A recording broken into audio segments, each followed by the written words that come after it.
This video is sponsored by Artlist. When a franchise has laid dormant for close to 20 years, reviving it can feel more like a resurrection than a continuation, especially with a franchise that does not have the usual trappings of a blockbuster IP like a Jurassic Park franchise or DC's return of Superman. Only 2 films with box office returns that are nearly dwarfed by the third installment's own $62 million budget. So why did director Danny Boyle and Alex Garland wait so long to return to their own created world? And did they find a story worth telling in those 2 decades? Well, let's get into the story of the production of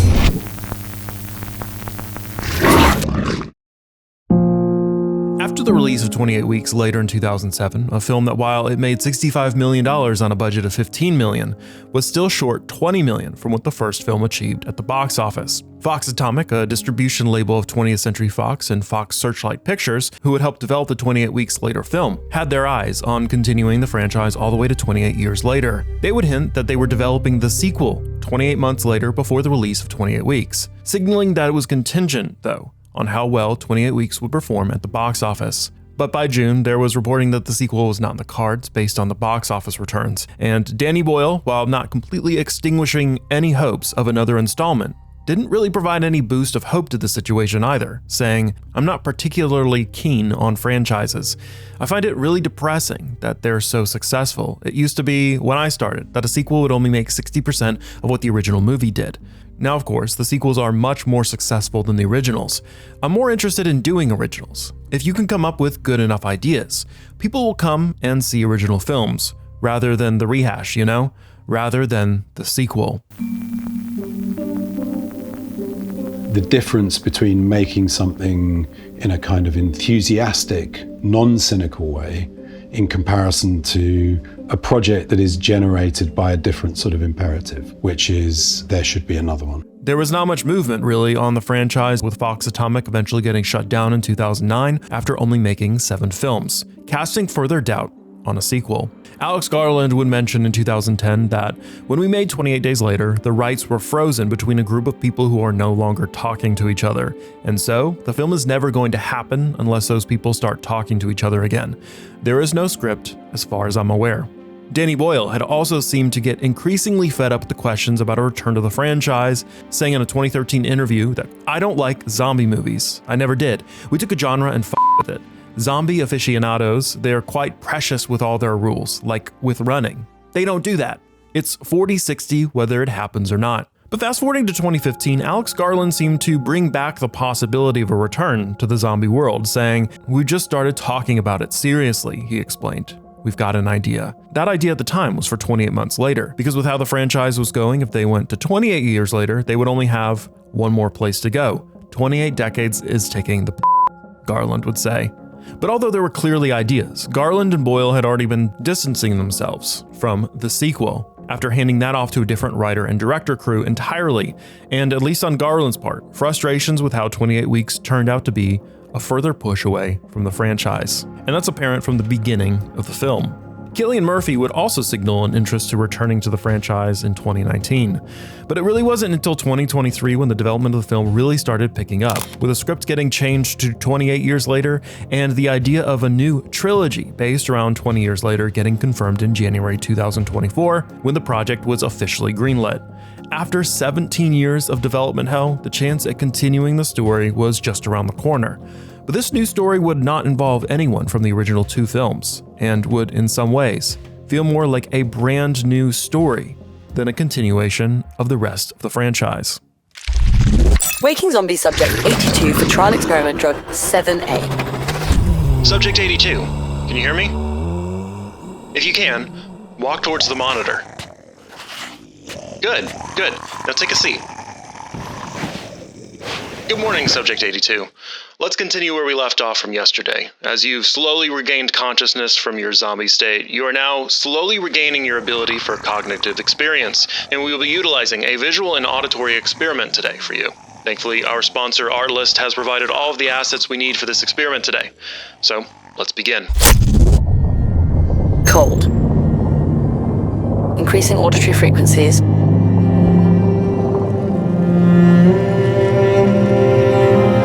Auditory response achieved. Warm. Activating visual spectrum. Color activated. Subject 82. It seems like this is working. Now that we've unlocked this cognitive function, you can create your own experiences with Artlist's software. Open up the editing program we provided for you and use Artlist's library extension plugin, which allows you to search, preview, and literally drag and drop every asset right into your timeline. We might even make an editor out of you yet, Subject 82. And for any of you other zombies out there, be sure to check out our channel's most used resource for our video with great assets for every phase of our production. So click on the link in the description or pinned comment below and get 2 months free on any annual plan for Artlist. It's really worth it. Time to put you back to sleep, Subject 82.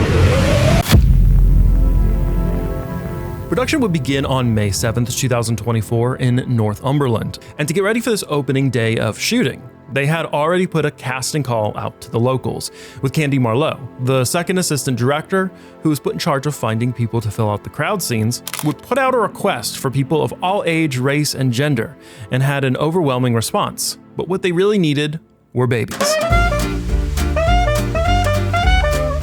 "We are urgently looking for a newborn baby or babies to be in our film," she said, adding that it would be even better if they could find 2 babies or even twins.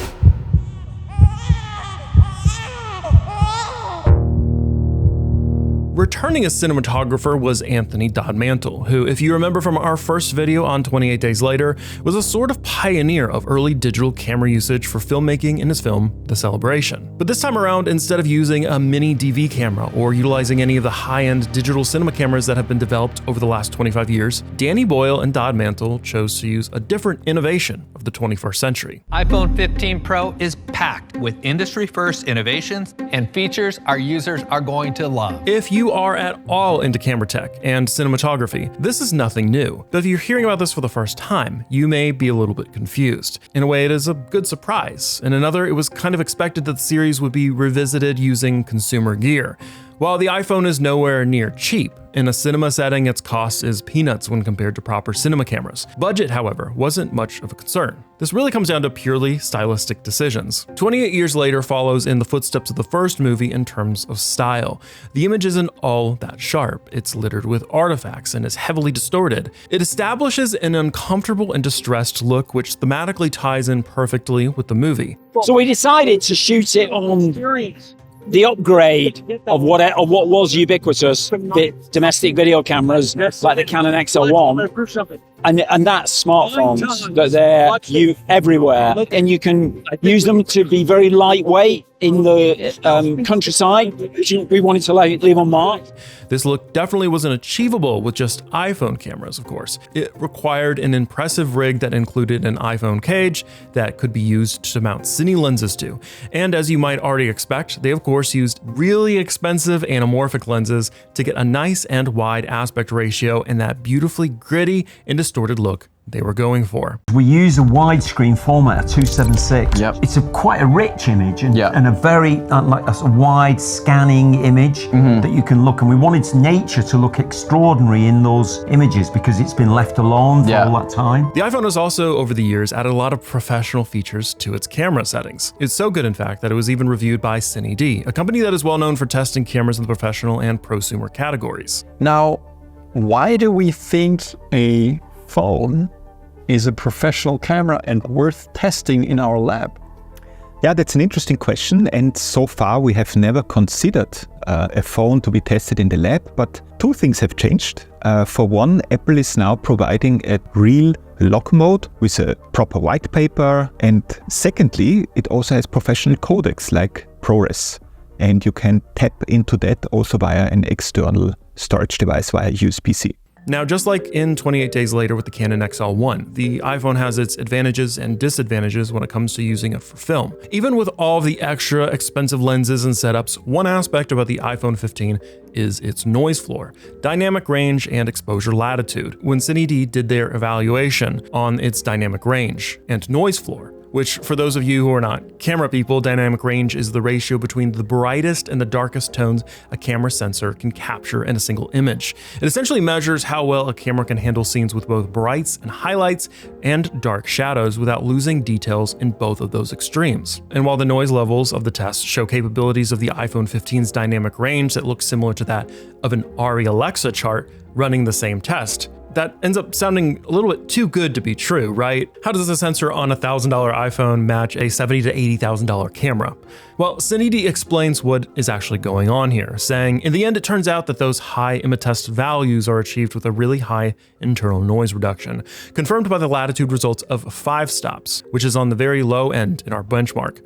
Recent Micro Four Thirds cameras like the GH6 have 7 stops of exposure latitude. Consumer APS-C cameras like the Fujifilm X-H2S or the Sony A6700 have 8 stops, and the leader of the pack, the Arri Alexa 35, has 12 stops to give you the benchmark of our testing. That means even with a lot of expensive lenses, special processing in post, they were inevitably going to lose some information in the shadows and highlights and some of the softness that comes with higher end sensors like Arri's lineup of cameras possess. Here is the best visual I can show of just the raw differences. And you can see the difference in the highlight roll-offs from both of these. Now, with that being said, at the end of the day, a lot of these technical parameters don't matter as much when you're prepared to use them based on their limitations, and even embrace some of the looks you're gonna get because of those limitations. Just like Danny Boyle and Dodd Mantle did back in 2001 with the Canon XL1. The iPhones also lent themselves for use in more experimental shooting modes, and due to them being relatively cheap when compared to proper cinema cameras,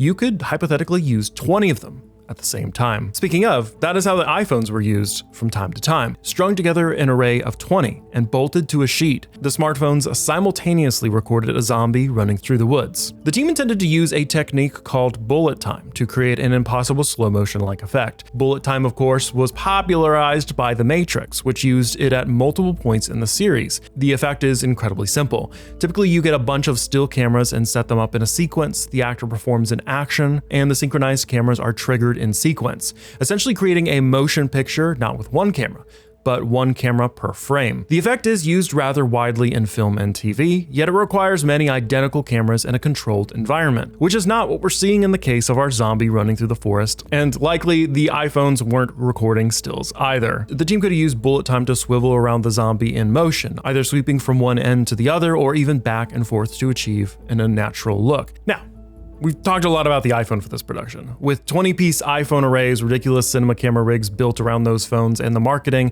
generally sticking true to its word about the iPhone, this production story seems to be an open and shut case. They really did film everything on an iPhone. Or did they? Looking deeper into the trailer footage we got so far, things seemed a little off. We became ever more skeptical whether or not the drone shots are actually all shot on iPhone, especially in this one shot where it's just blown out. But other shots with the similar highlights were much softer. Could it be the angle? Sure. Could they be using specific lenses or specific filters to help soften it? Sure.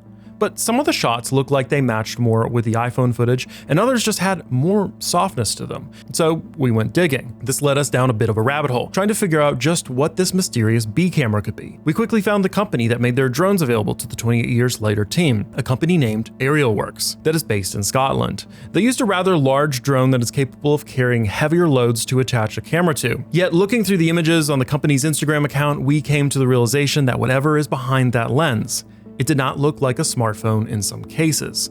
We theorized that it could be an Alexa mini camera, but the lens mount and snout of the camera just didn't look right. It had the curved edges and general look of Blackmagic's new Pixis camera, yet no model has a microphone grill over the lens mount like that, from Pocket cameras to Pixis.